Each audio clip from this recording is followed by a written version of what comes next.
Will there be attacks against American bases in the Middle East if there's an airstrike? You should expect everything. You should expect everything.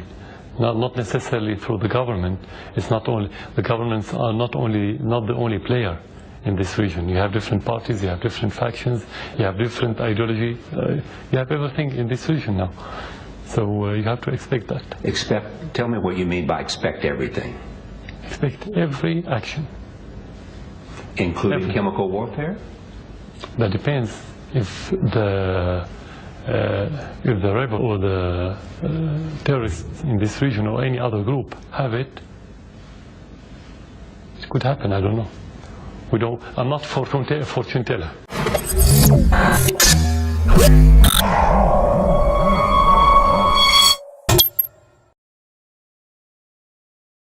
Hey everybody, I'm Christopher Green. You're tuning into AMTV Alternative Media Television, September 10th, one day before the September 11th anniversary.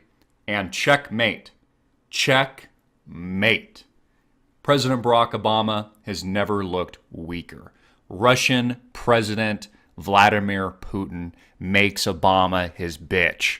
There is no other way to say it. Makes Obama his bitch. Putin, Vladimir, and Russia play peacekeeper. And this is a brilliant, brilliant move on behalf of the Russian administration.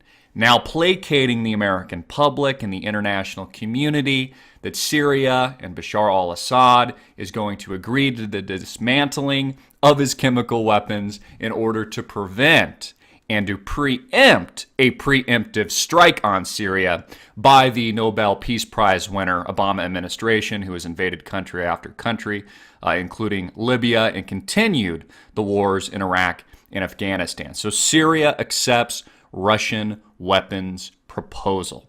The question is, what does the United States do now? What does Congress do now? But more importantly, what does warmongering Obama do now?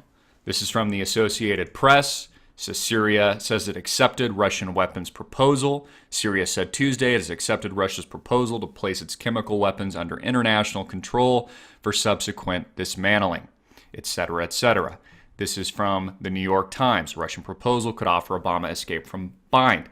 Now, you probably saw, or some of you probably saw the video, the interview by Charlie Rose and Bashar al-Assad, who Assad himself maintains very good composure, although you could tell he was more agitated than the last time 2 years ago Charlie Rose paid him a visit, but told the United States, Congress, and the American people to expect everything.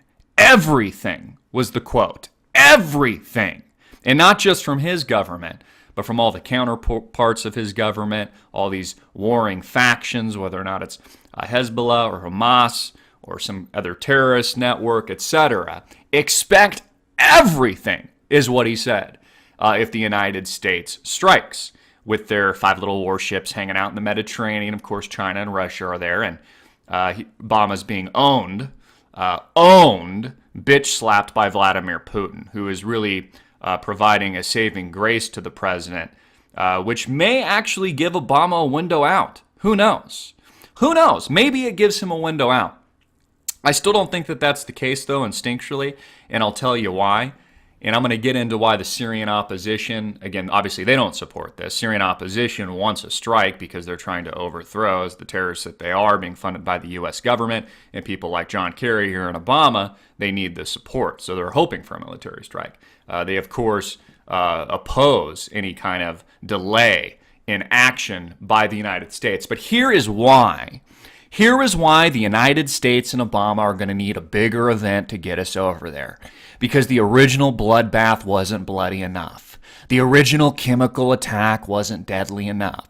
There wasn't enough children killed. There weren't enough people murdered by the deadly gas known as sarin, which by all reports and all accounts, according to the 100-page report released by the Russian government in the weak counter-argument 4-page rhetoric document that looked like it had been written by a third grader, released by the White House, and is really shown and given us every indication that it was the opposition that launched the chemical weapons, not the Assad government, because think about it, Assad would be an absolute idiot considering he's been winning the war, and he'd be asking for his own assassination. Again, it makes no logical sense, and there is no logical motive for Assad to encourage that. But here is why the United States needs something bigger, needs something bolder, needs something deadlier, much more tragic.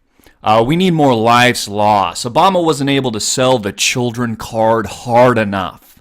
And as we approach September 11th tomorrow, as we're on the eve, September 10th, 2013, in remembrance of 2001, when the towers fell, the three towers fell, which many believe is a conspiracy in and of itself. And there's been a raucous 9/11 truther movement that has sustained itself since that original attack, not to mention Benghazi and those lies, blaming it on an anti-Muslim film when that was total bullshit. That was a lie sold to the American people. We have to be cognizant of what this administration needs, what Obama needs to garner more support, what McCain, the bulldog, the angry bulldog, needs for war.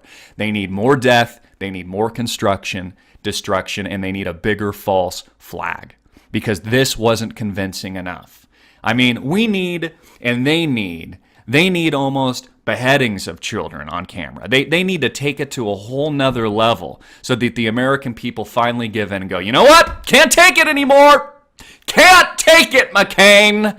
Can't take it, Obama. Yeah, press the red button and let's enter World War III.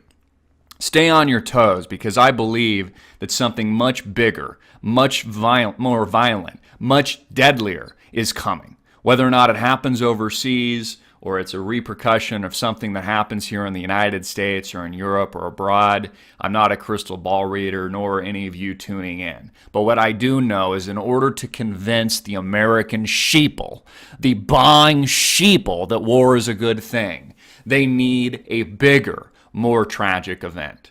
Stay on your tippy toes, everybody, as we approach September 11th. I'm Christopher Green, hard-hitting and in your face. You've been tuning into AMTV Alternative Media Television.